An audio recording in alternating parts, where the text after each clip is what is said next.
Штипското основно училиште Гоце Делчев денеска беше домакин на надпреварот Игри без граници, во кој се надпреваруваа 4 основни училишта од Штип.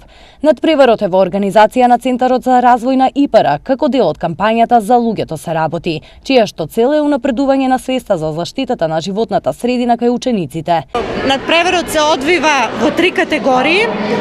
Првата категорија е категорија на знаења од заштита на природата. Втората категорија е спортски игри и третата категорија е изработка на рачни творби, фигури, изработени од материјал кој што може да се рециклира.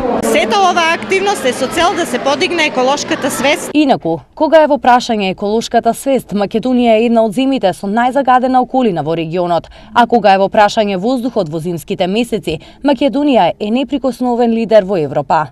Останува да се надеваме дека ваквите кампањи кај децата ќе ја зголемат и унапредат свеста за заштита на животната средина.